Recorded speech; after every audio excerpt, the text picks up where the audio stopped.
দৃষ্টি চলে না, যেই শক্তিটা চলে গেলে আমার মুখের ভাষা আর আসে না, সবকিছুতেই বন্ধ হয়ে যায়, অফ হয়ে যায়। একটা চলমান শক্তি একটা মানুষের ভিতরে দীর্ঘ 70, 80, 100 বছর থাকার পরও এটা অফ হয়ে গেল। কোন এমন একটা জিনিস যেটা তার ভিতরে ছিল, যেটা থাকার কারণে তার সব সচল ছিল। সম্মানিত সুধী, প্রিয় নবী সাল্লাল্লাহু আলাইহি ওয়াসাল্লামকে তারা এই জটিল প্রশ্ন করেছে। আমার নবী তিনি বলছেন, আরো কিছু আছে, হাল মিন মাজিদ, তোমাদের কাছে আরো কিছু আছে? সালু আন্নি উজিবু লাকুম, তোমরা আমার কাছে প্রশ্ন করো, আমি তোমাদের সকল প্রশ্নের উত্তর দিয়ে দিব। ওরা আমার নবীকে জিজ্ঞেস করেছিল, হে নবী, যদি আপনার নবুয়ত ঠিক থাকে, যদি আপনি সত্যিকার নবী হন, তাহলে বলেন তো জুলকারনাইন সম্বন্ধে আপনি আমাদেরকে জানান।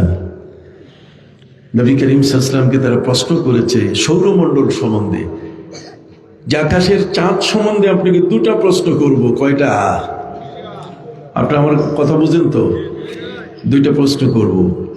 মক্কার কাফিররা আমার নবীর জ্ঞান পরীক্ষা করছে।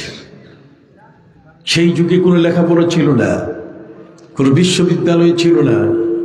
সেই যুগে ছিল কবিতার লড়াই। ও কাজ মেলায় কবিতার লড়াই চলত, কিন্তু প্রাতিষ্ঠানিক কোনো শিক্ষা প্রতিষ্ঠান ছিল না। নবী করিম সাল্লাল্লাহু আলাইহি ওয়াসাল্লামের এই সময়ে, এই যুগে, এর সূচনা লগ্নে সেখানে একজন মহিলা ইরাক থেকে আরবে নেওয়া হয়েছিল, একজন মেয়ে মানুষ। এই মানুষটি তাদের সময়কালে শিক্ষিত, তাকে বিয়ে করে আরবরা নিয়ে গিয়েছিল। আরবের ঘরে এই মহিলা সংসার করছে। তখন আরবের শিক্ষিত মানুষের সংখ্যা ছিল 17 জন। কত? 17 জন, 17%। 17 জন ব্যক্তি শিক্ষিত ছিল আরবে। তার মধ্যে একজন শুধু ট্রান্সলেশন করতে পারত, অর্থ বুঝত, আর বাকিগুলো ছিল সব কলম ভাঙ্গা পণ্ডিত। স্বাক্ষর করলে মনে হয় এক একটা কাকড়া হাঁটছে। লেখাপড়ার অবস্থা ছিল এমন। সেই সময়কালে সৌরজগৎ, 7 আসমান, 7 জমিন, আকাশের সূর্য, চন্দ্র, এই প্রশ্নগুলো মানুষের কাছে ছিল বড় কঠিন এবং জটিল প্রশ্ন।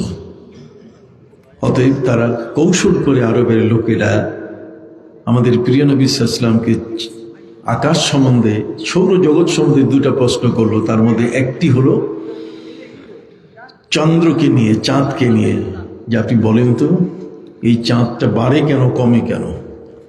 চাঁদ কখনো ছোট হয়ে আসে, আবার কখনো কি একটা ভরাট পূর্ণিমার চাঁদ হয়ে যায়। কখনো এটা ক্ষীণকায় একেবারে ছোট হয়ে যায়, আবার কখনো কি থালার মতো বড় হয়ে এটা পূর্ণিমার চাঁদ হয়ে যায়। বলেন তো কেন? নবীকে প্রশ্ন করেছে তারা, যে চাঁদের গায়ে একটা কালো দাগ দেখা যায়। আমরা সবাই কম বেশি দাদিদের কাছে শুনেছি যে একজন বুড়ি মা ওই জায়গায় চরকায় সুতা কাটতেছে, কিন্তু আজ পর্যন্ত কোনো কম্বলও পাইলাম না, চাদরও পাইলাম না। এটা হচ্ছে মিথ্যাচার। প্রিয় নবী সাল্লাল্লাহু আলাইহি ওয়াসাল্লামকে তারা প্রশ্ন করেছে। নবী করিম সাল্লাল্লাহু আলাইহি ওয়াসাল্লামকে তারা প্রশ্ন করেছে, নবী, মানুষ কাঁদলে চোখের পানি বের হয় কেন? এই চোখের পানিটা রিজার্ভ থাকে কোন জায়গায়?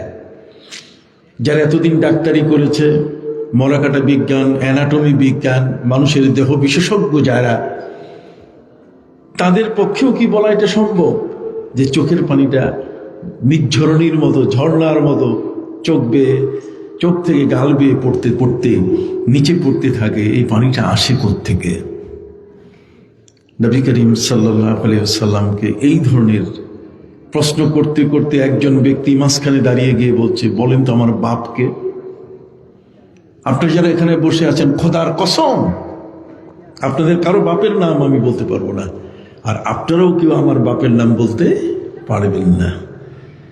কিন্তু নবীজিকে প্রশ্ন করেছে কাফেররা, বলেন তো তাদের মধ্যে একজন, যে নবী আমার বাপের নাম কি? প্রশ্ন সোজা না কঠিন? প্রশ্ন জটিল কঠিন কিনা? এই কঠিন প্রশ্নের উত্তর আপনি দিবেন কিভাবে? নবী করিম সাল্লাল্লাহু আলাইহি ওয়াসাল্লাম কিভাবে দিচ্ছেন শুনে সারা পৃথিবী অবাক হয়ে গেছে। নবী করিম সাল্লাল্লাহু আলাইহি ওয়াসাল্লামকে তারা প্রশ্ন করেছে, নবী একটা দলিল, একটা দালিলিক বিষয় সাব্যস্ত করতে গেলে হাতের টিপ দেয় না? টিপ দেয়, যে টিপ লাগায় হাতের আঙ্গুলের ছাপ, এই যে আঙ্গুলের ছাপটা দেয়, আঙ্গুলের ছাপটা আসলো কোত্থেকে? সুবহানাল্লাহি ওয়া বিহামদিহি। এই বিশ্বজগতের জ্ঞান সমুদ্রের এক মহাজ্ঞানীকে তারা প্রশ্ন করেছে, ওরা জানে না যে সেই নবী তার নিজের পরিচয় কি দিয়েছেন। আমার নবী নিজের পরিচয় দিয়েছেন, ইন্নামা বুইসতু মুআল্লিমান, আমি পৃথিবীর মধ্যে শিক্ষক হয়ে আমি আগমন করেছি। সুবহানাল্লাহ বলেন। তোমাদের মাঝে আমি শিক্ষক হয়ে আগমন করেছি, অতএব তোমাদের যা কিছু জানার আছে তোমরা আমার কাছে জানতে পারো। নবীজির এত মহাসমুদ্র সমজ্ঞান, সে জ্ঞান থাকার কারণে আমরা আর কখনো প্রয়োজন মনে করি না যে এই নবীর পরে আরেকজন নবী দরকার। কি প্রয়োজন মনে করি?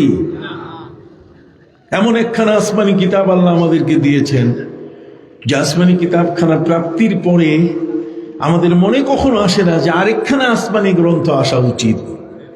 কথা বলেন। বরং এমন একখানা কিতাব 1450 বছর ধরে এই পৃথিবীর জমিনে আছে। বাইবেল উলট পালট হয়ে গেছে, ইনজিল উলট পালট হয়ে গেছে। সম্মানিত সুধী, গীতা বলেন, রামায়ণ বলেন, অথর্ব বেদ বলেন, সবগুলোর মধ্যে নানা ধরনের বিষয়ে পরিবর্তন আছে, কিন্তু কোরআনের একটা অক্ষরের কোনো পরিবর্তন নাই। সুবহানাল্লাহ বলেন। যেহেতু এই মাদ্রাসাটি একটি হাফিজি মাদ্রাসা, এই জন্য আমি এই সূত্র ধরে আপনাদের কাছে আজকে কথা বলতে চাই। প্রিয় নবী সাল্লাল্লাহু আলাইহি সাল্লাম তিনি প্রশ্নের উত্তর দিতেন এই কোরআন থেকে। তিনি নিজের পক্ষ থেকে কিছু বলেন না, ওয়ামা ইয়ান্তিকু আনিল হাওয়া ইন হুয়া ইল্লা ওয়াহয়ুন ইউহা। তিনি নিজের মুখ থেকে যা কিছু বলতেন সব আল্লাহর পক্ষ থেকে ওহী করা বিষয়। প্রিয় নবী সাল্লাল্লাহু আলাইহি সাল্লামকে তারা প্রশ্ন করেছিল, নবী মানুষের ভিতরে যে রূহ, যে জীবনটা আছে, যেটা সচল থাকলে মানুষটা মুখ নাড়ে, কথা বলে, চোখের পলক মারে, চোখের শাটডাউন হয়, চোখের পলক উপর থেকে নিচে পড়ে, হাত নড়ায়, পা নড়ায়, কথা বলে। আল্লাহর নবী সাল্লাল্লাহু আলাইহি সাল্লামকে ওই মুহূর্তে আল্লাহ বলে দিলেন, হে নবী, এই পৃথিবীর এমন কোন মানুষের, এমন কোন জিন জগতের এমন কেউ নাই, যদি আপনাকে প্রশ্ন করে তাহলে আপনাকে অপেক্ষা করতে হবে, আমি সাথে সাথে আমার পক্ষ থেকে এই প্রশ্নের উত্তর আপনাকে আমি দিয়ে দিব, রিলে করে দিয়ে দিব। সুবহানাল্লাহ। অতএব ওয়াসআলুনাকা আনির রূহ কুলির রূহু মিন আমরি রাব্বি ওয়ামা উতীতুম মিনাল ইলমি ইল্লা কলিলা। হে নবী, যদি কেউ আপনাকে রূহ সম্বন্ধে প্রশ্ন করে, জীবন সম্বন্ধে যদি প্রশ্ন করে, জীবনটা কি জিনিস, তা আপনি বলে দেন যে এটা হচ্ছে আল্লাহর একটা আদেশ।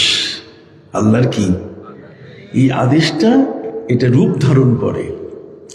আদেশ কি ধারণ করে? রূপ ধারণ করে। যেমন আপনি দেখবেন, এই যে আমি কথাগুলো বলছি, এই কথাগুলো মাইকের মাধ্যমে আমার কথাটা, আমি যে আওয়াজটা করছি, যে আওয়াজটা এটা নিচ্ছে, নেওয়ার পর এটা ক্যাসেটে চলে যাচ্ছে, ক্যামেরা হচ্ছে, ক্যামেরা বন্দী হয়ে যাচ্ছে। অদৃশ্য কিছু জিনিস এমন আছে যেটা আমার মনের ভিতরে, এই মনের ভিতরের জিনিসটাকে ক্যামেরা করার কোনো সুযোগ নাই।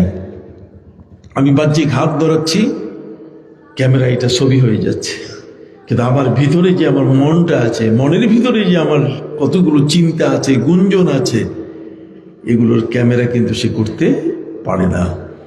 আমার নবী সাল্লাল্লাহু আলাইহি ওয়াসাল্লাম তিনি বলেন যে আল্লাহ পাক রব্বুল আলামিন বলছেন, তিনি আলিমুম বিজাতিস সুদূর, মানুষের অন্তরের ভিতরের যা কিছু আছে এটা আল্লাহর কাছে ক্যামেরা হয়ে যায়। আল্লাহ জানেন, আল্লাহ সেটা জানতে পারেন। ভিতরের কথা কেউ জানে না, জানেন কে? আবার বলেন, জানেন কে? তাহলে ভিতরে আমার কি আছে না আছে? ইয়ালামু মা তুসিররুনা ওয়া মা তু'লিনুন। আল্লাহ বলেন, তুমি কি গোপন করতেছো তাও আমি জানি, আর তুমি কি প্রকাশ করতেছো তাও আমি জানি। ঠিক কি না? আমি জানি কি? শোনো, তোমার জানা আর আমার জানা কি এক? তুমি কি জানো আর আমি আল্লাহ কি জানি? আল্লাহ বলেন, ইয়ালামু মা ইয়ালিজু ফিল আরদি ওয়া মা ইয়াখরুজু মিনহা ওয়া মা ইয়ানজিলু মিনাস সামাই ওয়া মা ইয়ারুজু ফিহা। আল্লাহ বলেন, ইয়ালামু মা ইয়ালিজু ফিল আরদি। আকাশের বৃষ্টির পানি যে পড়ে ফোঁটা ফোঁটা, সে পানিগুলো মাটিতে চুষে যায়। কি বলেন? এক ঝাঁকলা বৃষ্টি হয়ে গেল, বৃষ্টির পানি আপনার আমার জমিনে বাড়িতে পড়লো, চুষে গেল বালুতে, চুষে গেল মাটিতে। মাটিতে চিহ্ন নাই, বৃষ্টির কোনো চিহ্ন নাই, সব চুষে গেছে। সম্মানিত সুধী, আপনি কি বৃষ্টির হিসাব দিতে পারবেন কয় ফোঁটা বৃষ্টি পড়েছে? আপনার কথা মনে হয় বুঝতেছেন না। আমি তো আপনাদের সিলেটের অনেকবার আসার মানুষ, কতক্ষণ না। আলেম জগতের মধ্যে আমি সবচেয়ে বেশি সিলেটে আসি, কিন্তু এখন আসি না, বয়স হয়ে গেছে, ব্যস্ততা বেড়ে গেছে, আর গাড়ির ঝামেলা হয়ে গেছে অনেক বেশি। আগে সিলেটে আসতাম 5 ঘন্টায় 4 ঘন্টায়, আর এখন 8 থেকে 10 ঘন্টা সময় লাগে। এই সহ্য আর ধৈর্য শরীরের মধ্যে নাই। কিন্তু এক সময়কালে এমন কোনো গ্রাম নাই, এলাকা নাই যেখানে আমি আসি নাই। আপনার সরকার বাজার, গুড়ারাই, কথা বুঝতে পারছেন? ঠিক আশপাশের এলাকাগুলোতে আমি অসংখ্যবার এসেছি। আপনারা আমাকে ভালোবাসেন, এর অনেক প্রমাণ আছে। সম্মানিত সুধী, আল্লাহ বলছেন, ইয়ালামু মা ইয়ালিজু ফিল আরদ। আকাশ থেকে বৃষ্টির পানি যখন পড়ে, মুষলধারে বৃষ্টি হচ্ছে, এই বৃষ্টির লিস্টি করা সম্ভব? আকাশ রোজেই মেঘের সারি জড়িয়ে রাখে গায়ে, কয়শো ফোঁটা বৃষ্টি পড়ে লিস্টি রাখা দায়। কয়শো ফোঁটা বৃষ্টি পড়লো, কত কোটি ফোঁটা মাটিতে পড়লো, মাটিতে চুষে নিচে, হিসাব করার কোনো সুযোগ নাই। আল্লাহ বলছেন, কত মিলিমিটার বৃষ্টি হলো, কয়শো ফোঁটা, কয়শো কোটি বিলিয়ন ট্রিলিয়ন ফোঁটা পৃথিবীর মাটিতে। তুমি যে জমিনে চাষ করো সেখানে আমি দিছি, জমিন মাটিটা চুষে খাইছে, ওর হিসাব আমার কাছে আছে। সুবহানাল্লাহ বলেন। আমি তোমাকে ধরে বসবো, তোমার বীজ ধান, তোমার ফসল ফলা দিতে যে জমিনে পানি দরকার, সে পানি সিঞ্চন আমি করেছি আকাশ থেকে। তাও এমন পানি দিয়েছিস যে এই পানির মধ্যে কোনো আর্সেনিক নাই। পানির মধ্যে কি নাই? আর্সেনিক নাই। আল্লাহ বলছেন, হুয়াল্লাযী আনজালা মিনাস সামাই মাআন তাহুরা। মা মানে পানি, আর তাহুরা মানে মহাপবিত্র, আর্সেনিক মুক্ত, যেটার কোনো সাইড এফেক্টস নাই, যে পানিটা পড়লে জমিনের মধ্যে যদি ফসল হয় তাহলে তোমার কোনো ক্ষতি হবে না। এখন তো অনেক ক্ষতি হয়। পোলট্রি মুরগি এমন বিষাক্ত খাবার, তাকে খাওয়াইয়া এই মোটা করে ফেটি, এটা খাইলে পরে আমার ক্যান্সারের ঝুঁকি আসে। কি বলেন, ঠিক কিনা? খাবারের মধ্যে, ফসল উৎপাদনের মধ্যে সার দেওয়া হচ্ছে, যেগুলো খাওয়ার পরে আমার কিডনি ধরতে পারে, ঠিক কিনা? আমার লিভার সিরোসিস হতে পারে। কিন্তু আল্লাহ পরিষ্কার করে বলছেন, হুয়াল্লাযী আনজালা মিনাস সামাই মাআন তাহুরা। আমি সেই আল্লাহ, যে আল্লাহ আকাশ থেকে আমি তোমার জন্য অতি পবিত্রতম পানি, তার মানে আর্সেনিক মুক্ত পানি আমি তোমাকে কি করি? দান করি, তোমার উপরে বর্ষণ করি। সুবহানাল্লাহ বলেন। আল্লাহ বলেন, ইয়ালামু মা ইয়ালিজু ফিল আরদি ওয়া মা ইয়াখরুজু মিনহা। তুমি গভীর নলকূপ বসিয়েছ, তুমি কূপ বানাইয়া পানি উঠাও, নলকূপ দিয়ে পানি উঠাও, এই যে হ্যান্ডেলটা দিয়া পানির কান ধরে তুমি উঠাচ্ছ, নলকূপের নল দিয়ে গড় গড় করে পড়তেছে। তুমি কত গ্যালন পানি মাটির নিচ থেকে উঠাইলা, তোমার বাড়িতে, তোমার জমিনে তুমি দিলা, তোমার কাছে হিসাব আছে? আল্লাহ বলে আমার কাছে হিসাব আছে। ইয়ালামু মা ইয়ালিজু ফিল আরদি ওয়া মা ইয়াখরুজু মিনহা ওয়া মা ইয়ানজিলু মিনাস সামা, আকাশ থেকে কত ফোঁটা বৃষ্টি পড়ে সেটাও আমি জানি। ওয়া মা ইয়ারুজু ফিহা, আর কত বৃষ্টি বাষ্প হয়ে মেঘ হয়ে যাচ্ছে। তোমার সাগরের পানি, তোমার নদীর পানি, তোমার হ্রদের পানি, তোমার হাওরের মধ্যে যে বিল আছে সেই বিলের মধ্যে পানি আস্তে আস্তে শুকায় যাচ্ছে, তার মানে সেই পানি বাষ্প হয়ে উপরে যাচ্ছে। এই যে বাষ্প হয়ে উপরে গেল, কতটুকু পানি বাষ্পে চলে গেল, আকাশের মেঘ তৈরি হলো, তোমার কাছে হিসাব নাই। হিসাব আছে কার কাছে? একটু হাত উঁচু করে বলেন, কার কাছে হিসাব আছে? আল্লাহর কাছে। তাহলে আমি যে জমি ঠেলাঠেলি করি এটা বোধহয় আল্লাহ জানে না। আমি যে ঘুষ খাই, সুদ লেনদেন করি, এটা বোধহয় আল্লাহ জানে না। কি আল্লাহ জানেন কি না? সম্মানিত সুধী বন্ধুরা আমার, পবিত্র কোরআন মজিদে আল্লাহ পাক রব্বুল আলামিন বলেন, ইয়ালামু খাইনাতাল আয়ুনি ওয়া মা তুখফিস সুদূর। ইয়ালামু খাইনাতাল আয়ুন, অনেক সময় চোখের টিপ্পনি মারে না, কারোর সাথে কারো যদি কোনো সময় জমি নিয়ে ঠেলাঠেলি হয় তাহলে শক্তির পায়, এটা লাগাই দে, এটা বল। এই যে চোখের টিপ্পনি, যার সাথে কথা বলতেছে সে ধরতে পারে না। আল্লাহ বলছেন আমার ক্যামেরা ফিট করা আছে, ওই ক্যামেরা এটা ধরা পড়ে যায়। ইয়ালামু খাইনাতাল আয়ুন ওয়া মা তুখফিস সুদূর, তোমার অন্তরের মধ্যে তুমি কি লুকিয়ে রেখেছো, এই সবগুলোকে আমি আল্লাহ একটা জগৎ আকাশে সৃষ্টি করেছি, যে জগৎটার নাম হলো আলমে মিসাল। আর আলমে মিসাল শব্দের অর্থ হলো আল্লাহর ভিডিও জগৎ, অডিও জগৎ। এইখানে যা আপনারা যে যেখানে বসে আছেন, আমি এখানে বসে আছি, পুরোটার ছবি আল্লাহর ক্যামেরা আলমে মিসাল থেকে নিতেছে। এই ক্যামেরা বন্ধ হয়ে যায়, আল্লাহর ওই ক্যামেরা বন্ধ হয় না। এই জন্য একটি মহা সূক্ষ্ম কথা আপনাদেরকে বলে দেই, খুব মনে রাখবেন। এই পৃথিবীর মধ্যে যখন আমরা ইবাদত করি, ইবাদত করার পরে সেই ইবাদত দেখা যায় না। মসজিদে নামাজে রুকু করলাম, সেজদা করলাম, ঘরে ফিরে আসলাম, কিছু দেখা যায় না, শুধু নামাজের একটা রূপ সেখানে হলো। আমি দান করলাম, একজন ফকিরকে দিলাম, শেষ। কিন্তু আল্লাহর এমন অলি আছেন, আপনার 360 অলি জমিনের মাটির মানুষ আপনারা, কি বলেন ঠিক কিনা? বাবা শাহজালাল ইয়ামানি, শাহ মাকদুম এখানে শুয়ে আছেন, শাহ কামাল শুয়ে আছেন, শাহ মুস্তফা শুয়ে আছেন, সুবহানাল্লাহ বলেন।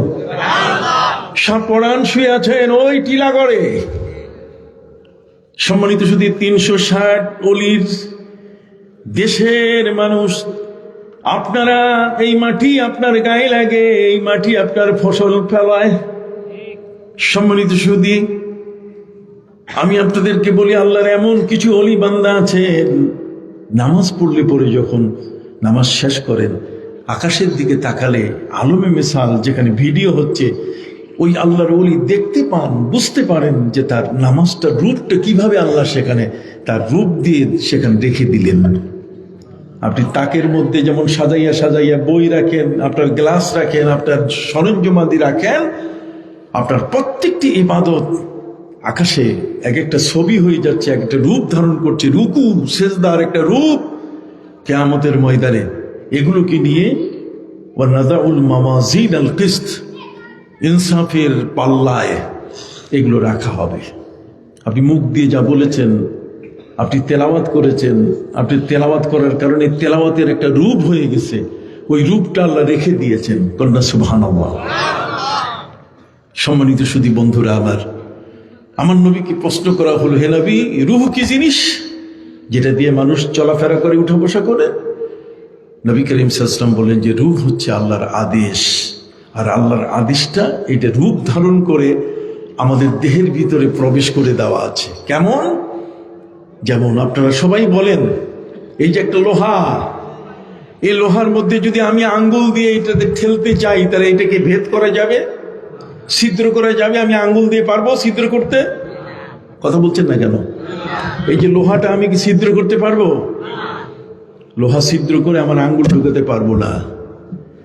আমার নবী সাল্লাল্লাহু আলাইহি সাল্লাম তিনি বলেছেন, রূহটা এমন যেটা আল্লাহ দেহের ভিতরে ঢুকাই দেন। কেমন? যেমন আগুন কয়লার মধ্যে ঢুকে যায়, আগুন লোহার মধ্যে ঢুকে যায়। যখন আগুন ভাতিতে জ্বলে, কোনো কামার যখন চুলার মধ্যে কি জ্বালায়? আগুন জ্বালায়। বলেন না, কামার যখন চুলার মধ্যে কি জ্বালায়? তখন লোহাটা যখন তার মধ্যে দেয়, তখন লোহাটার ভিতরে কি ঢুকে? আগুন প্রবেশ করে, লোহার রংটা আগুনের রং হয়ে যায়। কয়লা কালো, এটা একটা পাথর। এই পাথরের মধ্যে যদি আপনি আঙ্গুল ঢুকাতে চান পারবেন না, কিন্তু আগুন ঢুকাইতে চাইলে কি পারা যাবে? আগুন ঢুকাতে চাইলে পারা যাবে। অতএব রূহটা এমন একটা জিনিস যেটা আল্লাহ পাক রব্বুল আলামিন আমাদের দেহের মধ্যে কি ঢুকাই দিয়েছেন। এটা হাত পা সব জায়গায় ছড়ায় আছে। আমার এই রূহ আমার আঙ্গুলে আছে, আমার জিহ্বায় আছে, আমার চোখে আছে, আমার মাথায় আছে, আমার পায়ে আছে, আমার গোটা দেহের ভিতরে আছে। সুবহানাল্লাহ বলেন।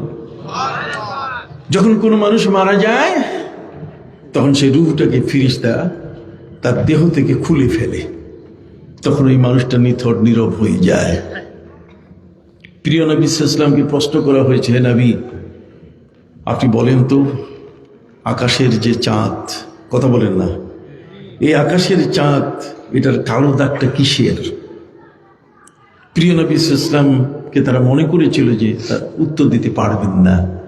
উনি আকাশের চাঁদ নিয়ে তো গবেষণা করেন নাই, ওই সময়কালের কোনো ইউনিভার্সিটি নাই, কিন্তু ওরা জানে না এই পৃথিবীর মধ্যে সর্বশ্রেষ্ঠ ইউনিভার্সিটি আমার নবীজি কাবা ঘর থেকে মাত্র 300 গজ দূরে সাপা পাহাড়ের পাশে দারে আরকামে তিনি প্রতিষ্ঠা করেছিলেন কোরআনের ইউনিভার্সিটি।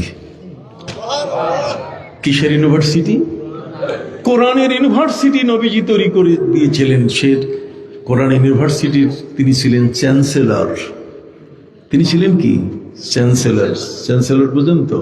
আচার্য। তার মানে তিনি চ্যান্সেলর ছিলেন। এই কোরআনের ইউনিভার্সিটি সর্বপ্রথম তিনি করেন। কোরআন হচ্ছে মহাবিজ্ঞান গ্রন্থ, কোরআন হচ্ছে পৃথিবীর সমস্ত কিছুর একটি ফয়সালা গ্রন্থ, এটা আইন গ্রন্থ, এটা ব্যবসার গ্রন্থ, কথা বল না, এটা হচ্ছে সমাজ গড়ার গ্রন্থ, এটা হচ্ছে অর্থনীতির গ্রন্থ, এটা হচ্ছে সমাজনীতির গ্রন্থ, এটাতে আছে স্বরাষ্ট্রনীতি, পররাষ্ট্রনীতি, এটাতে আছে জীবন নীতি, এটা আছে পরিবার নীতি, ব্যক্তি নীতি, সব আছে এর ভিতরে। ভাইদের খেদমতে আরজ করতে চাই, মহাগ্রন্থের মধ্যে, মহাগ্রন্থাল কোরআনের মধ্যে কোনো কিছু বাকি নাই। একটা ইউনিভার্সিটিতে আপনি যাবেন, ইউনিভার্সিটিতে সেখানে হাজার হাজার ছাত্র। মনে করুন ঢাকা ইউনিভার্সিটিতে সেখানে প্রায় 40,000 ছাত্র লেখাপড়া করছে। এই 40,000 ছাত্রের মধ্যে যে সাবজেক্টগুলো দেওয়া আছে, এই সাবজেক্ট ওয়ারই ছাত্ররা সেখানে ভর্তি হয়েছে। কোনোটাতে ফার্স্ট ইয়ার সেকেন্ড ইয়ার মিলে কোথাও 200, কোথাও 300, কি বলে ঠিক কিনা? সম্মানিত শুধু তারা সাবজেক্ট নির্ধারণ করছে। পৃথিবীর মধ্যে এমন কিছু সাবজেক্ট আছে যে সাবজেক্টের উপরে তাদের কোনো গবেষণা নাই। যেমন আমি বললাম যে দলিল টেস্টারি করতে গেলে আপনি যতই শিক্ষিত হন, আপনি স্বাক্ষর দিলেন, আপনি জমিটা দিয়ে দিলেন বা জমিটা কিনলেন, কিন্তু কাজ হবে না। যখন আপনি ওই সাব রেজিস্ট্রারের কাছে যাবেন, সাব রেজিস্ট্রার থেকে টিক চিহ্ন দিয়ে যখন দিয়ে দিবে, তখন যারা আছে তারা বলবে, স্যার কাছে আসেন। কয় কি? আঙ্গুলটা দেন। কথা বোঝেন নাই? দিয়া কয় এটা নরম করেন, কালো কালির মধ্যে দিয়া বা নীল কালির মধ্যে দিয়া তারপর টাইট ট্যাপ কান। তার মানে কি? টিপসই। কথা বল না, এই টিপসই এর ইতিহাস আজ পর্যন্ত কেউ বের করতে পারে নাই। কিন্তু আমার নবীর কাছে জিজ্ঞেস করা হয়েছে, নবী উত্তর দিয়ে দিয়েছেন। তার সেই ইউনিভার্সিটি, যেই ইউনিভার্সিটির চ্যান্সেলর এত বড় জ্ঞানী, কথা বল, পৃথিবীর এমন কোনো জ্ঞান নাই যে জ্ঞান সম্পর্কে তার ধারণা নাই। তিনি সব বলতে পারতেন। বাহ্যিক বলেন, অভ্যন্তরীণ বলেন, জাহিরি বলেন, বাতিনি বলেন, সব বিষয়, যে কোনো বিষয়ে যদি তাকে প্রশ্ন করা হয়, নবীজি বলছেন প্রশ্ন করো, আমি তোমাকে প্রশ্নের উত্তর দিব।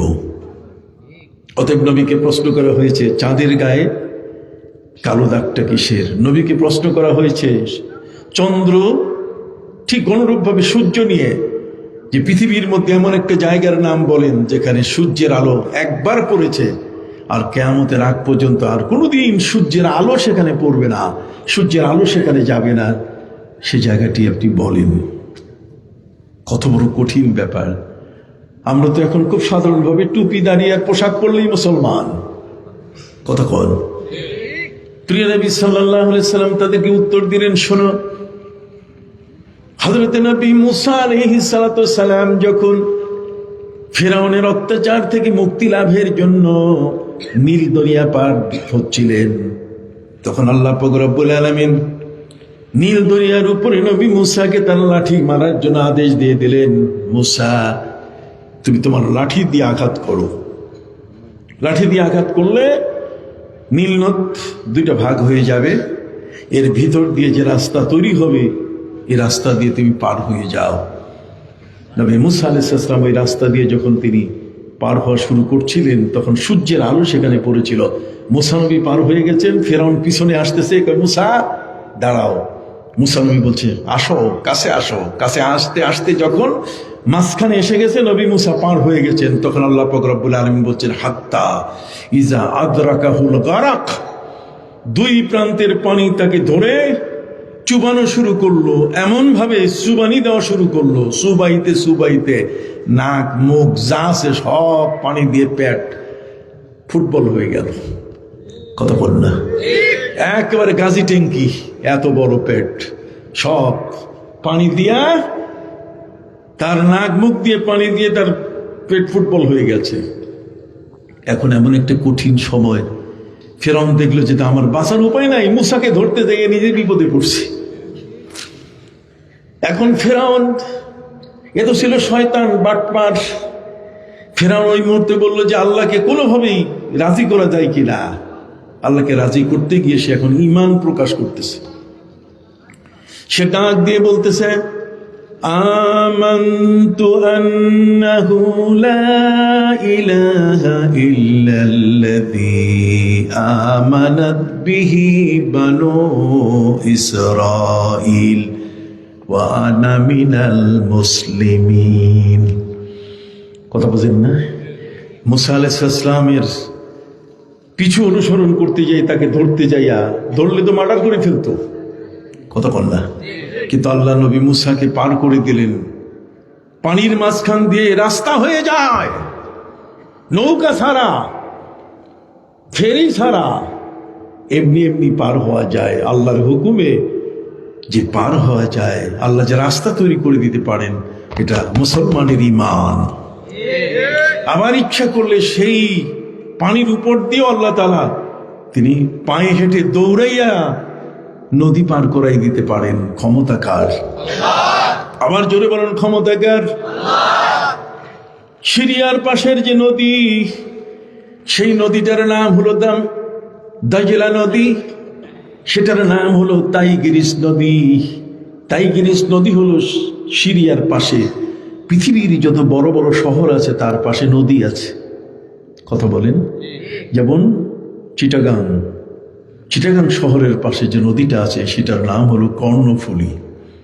ঢাকার রাজধানীর পাশে যে নদী সেটার নাম বুড়িগঙ্গা। খুলনা শহরের পাশে যে নদী সেটা হলো রূপসা। ঠিক এমনি করে এই সিলেটের পাশে যে নদী সেটা হলো সুরমা। ওইটা হলো রূপসা, এটা কি সুরমা। আর রাজশাহীর পাশে যে নদী শহরের সাথে সেটা হলো পদ্মা নদী। কতক্ষণ না? সম্মানিত সুধী, আপনাদের খেদমতে আরজ করতে চাই, আপনাদের এই ফেঞ্চগঞ্জের পাশে যে নদীটা সেটা হলো কুশিয়ারা, তাই না? এটা কি কুশিয়ারা? আমি তো জানি, আমার তো সারা পৃথিবী বিচরণ করা, মাত্র কয়েকটা নাম আপনাদেরকে বললাম। সিরিয়া একটা দেশ, যার দেশের যিনি কিছুদিন আগে রাষ্ট্রপ্রধান ছিলেন আসাদ পালিয়ে গেল। সেই সিরিয়ার পাশে যে নদী সেটার নাম হলো তাইগ্রিস নদী, এটার নাম হলো দাজলা নদী।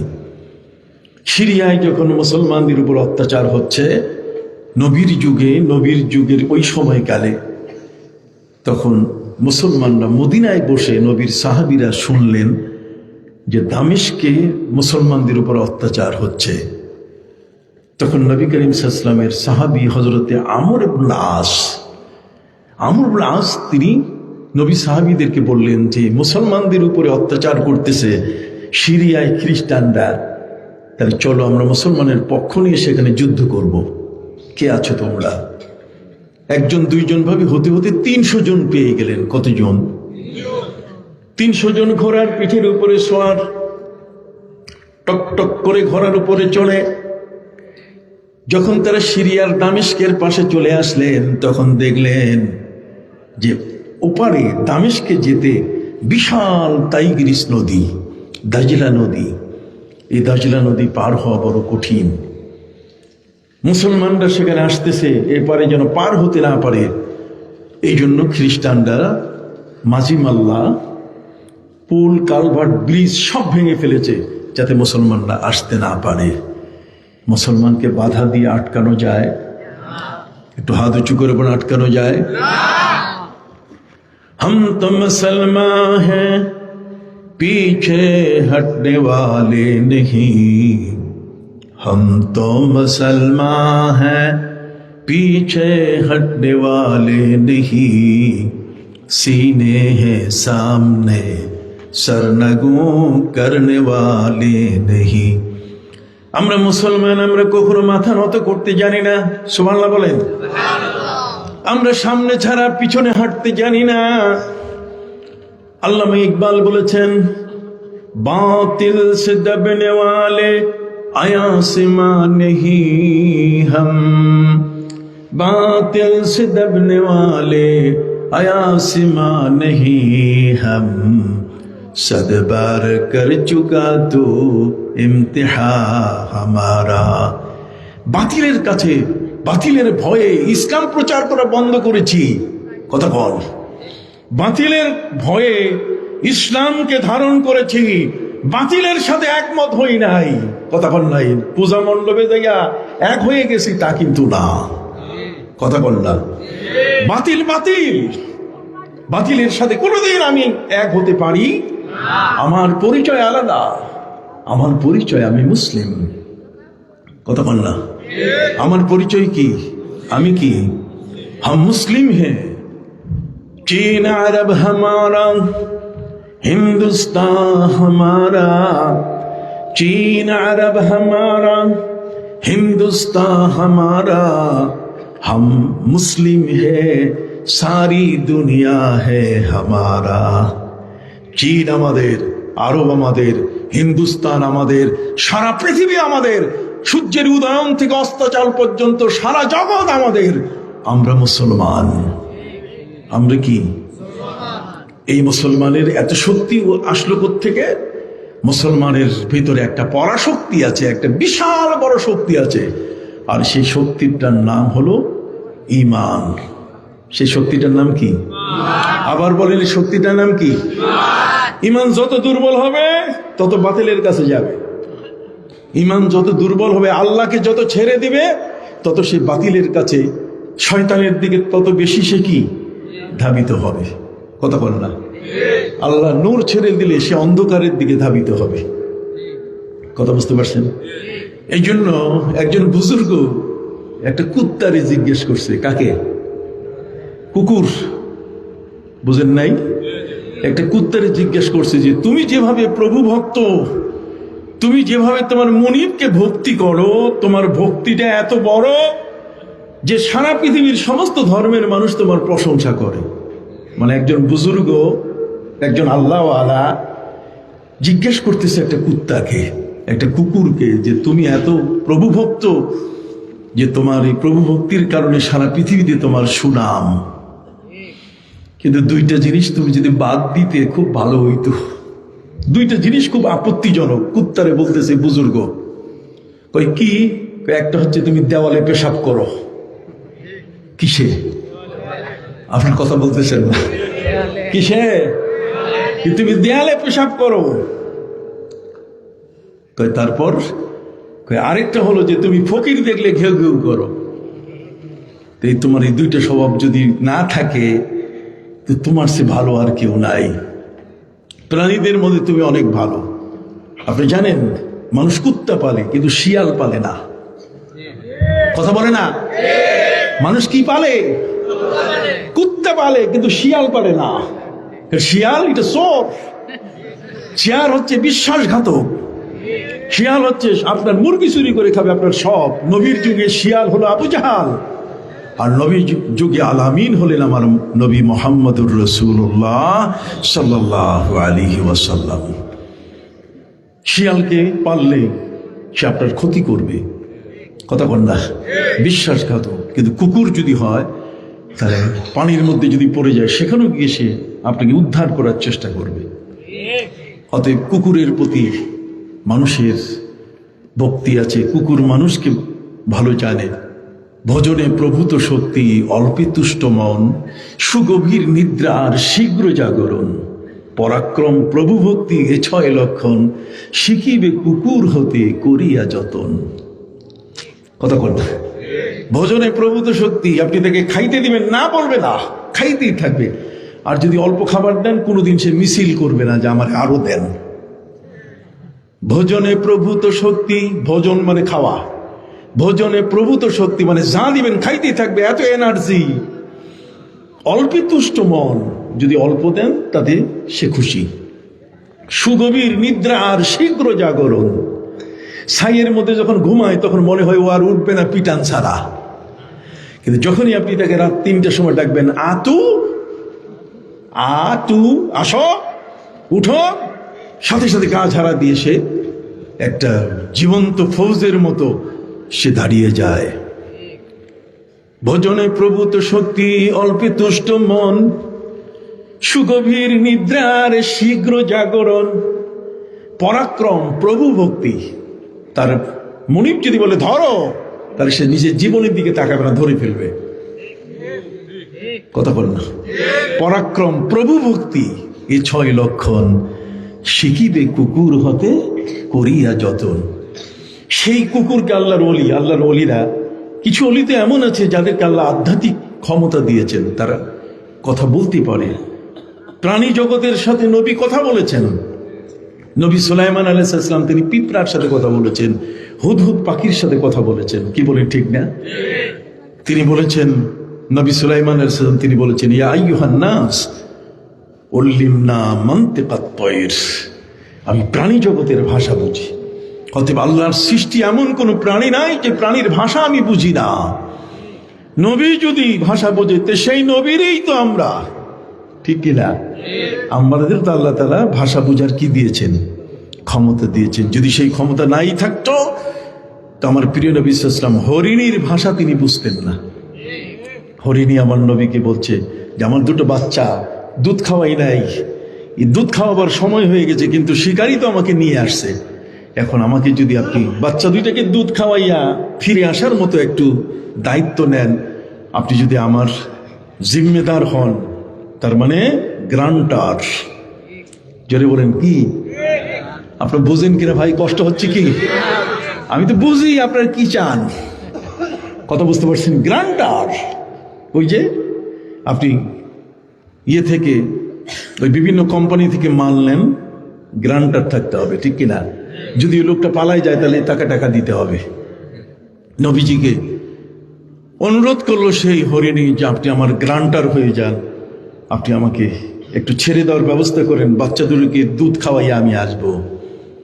নবী জানেন এই প্রাণীটা আমার সাথে প্রতারণা করবে না, কিন্তু শিকারী এটা বুঝতে রাজি না। কথা বল না? শিকারী বলছে এটা সম্ভব নয়। নবীজি বলছেন আমি আছি তো, আমি এর ক্ষতিপূরণ দেব। ঠিক আছে, সময় মতো আবার সেই প্রাণী কি ফিরে আসছে, হরিণী আবার কি ফিরে আসছে। প্রাণী জগতের সাথে কথা বলা, আল্লাহ পবিত্র কোরআন মজিদে বলছেন আনতাকানাল্লাহুল্লাযী আনতাকা কুল্লা শাই।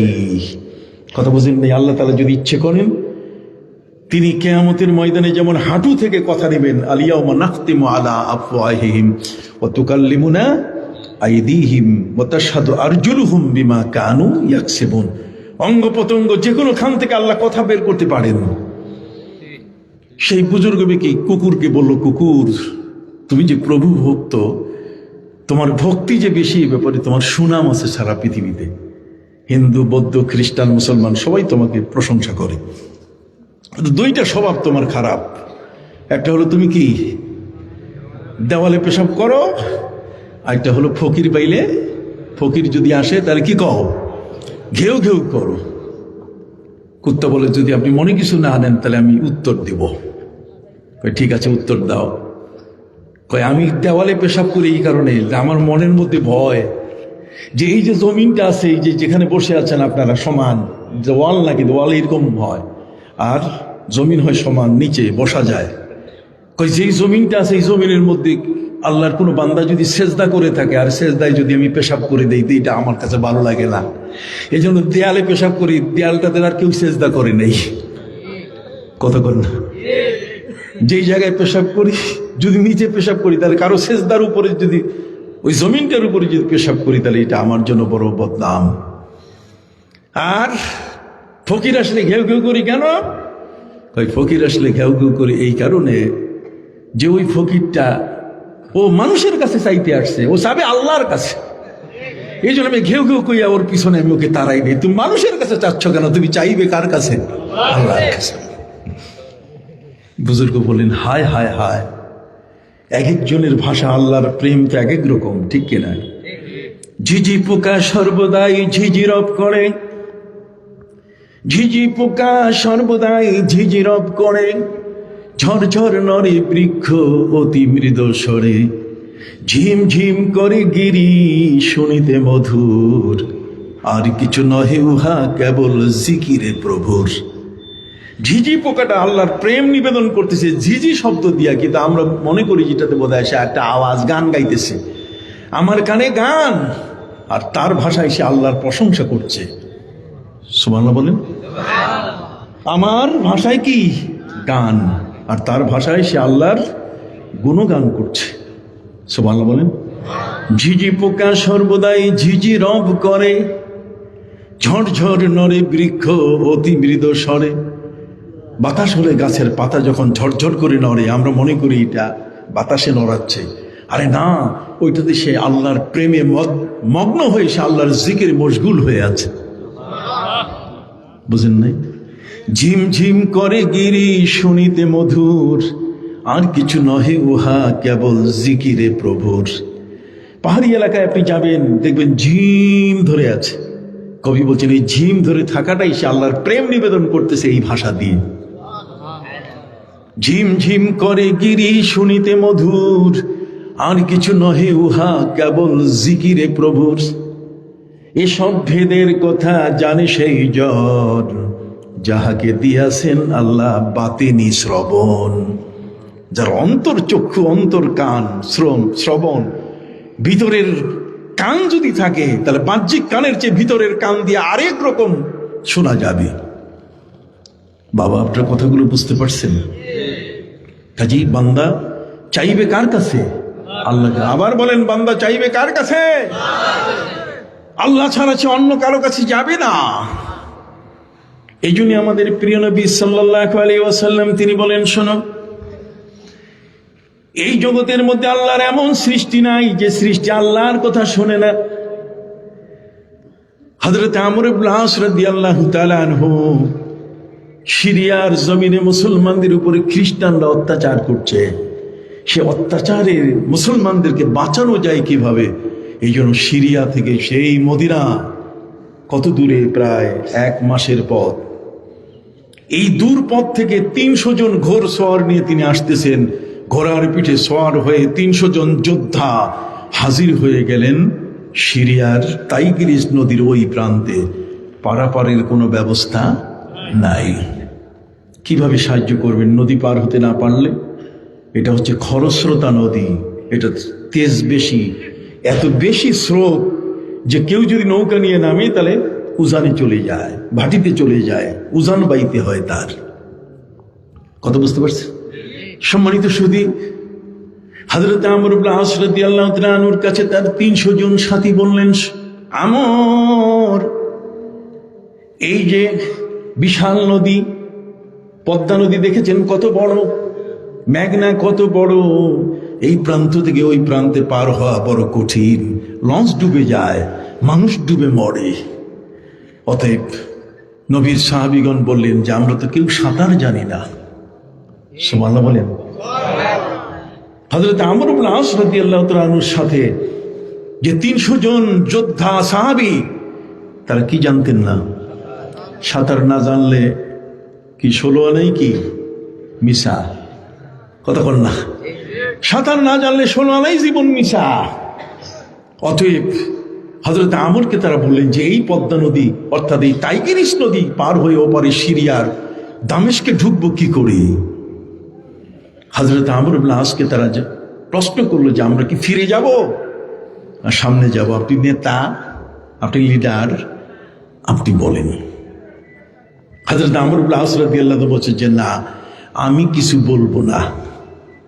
লিডার যদি কিছু না বলে, নেতা যদি কিছু না বলে যে সামনে আগাও নালে পিছাই, চলো মদিনা ফিরে যাই, বুঝছেন না? হবে কি? ওরা বলছে যে আপনি বলেন আমরা কি করব, কোনটা? আমরা তো আপনাকে মানি। 300 জন ঘোড়সওয়ার, ঘোর মানে ঘোড়া, সোয়ার মানে আরোহী, ঘোড়ার আরোহী যুদ্ধ করার জন্য নবী করিম সাল্লাল্লাহু আলাইহি ওয়াসাল্লামের 300 জন সাহাবী ঘোড়ার পিঠে হযরত আমরকে জিজ্ঞেস করলেন যে আমর আপনি বলেন, একটা কিছু বলেন, আমরা কি করব? চলে যাব? নদী পার হওয়ার তো সুযোগ নাই, মাঝিমাল্লা নাই, নৌকা নাই, ডিঙ্গি নাই, ফেরি নাই, পার হওয়ার সেতু নাই, কালভার্ট নাই, কিচ্ছু নাই। হযরত আমর রাদিয়াল্লাহু তাআলা বলছেন তাহলে তোমরা একটা কাজ করো, আমাকে একটু 1.5 মিনিটের সময় দাও। এই 1.5 মিনিটে আমি চক্ষু বন্ধ করব, তারপরে চোখ খুলে বলবো। এটাতে কি লাভ? আমি চোখ বন্ধ করবেন আর খুললেই সব ফয়সালা হবে, এখন চোখ খোলা অবস্থায় বলতে পারেন না? হযরত আমর রাদিয়াল্লাহু তাআলা তিনি বলেন যে দেখো, আমি চক্ষু বন্ধ করলেই মদিনায় আমার নবীর সাথে দেখা হয়ে যাবে। দেখছেন আপনি এখানে মোবাইলে আপনার আপনজনকে দেখতেছেন, 4G মোবাইলে, 3G মোবাইলে আমেরিকার ছবি, কথা বল না? হযরত আমর রাদিয়াল্লাহু তাআলা বললেন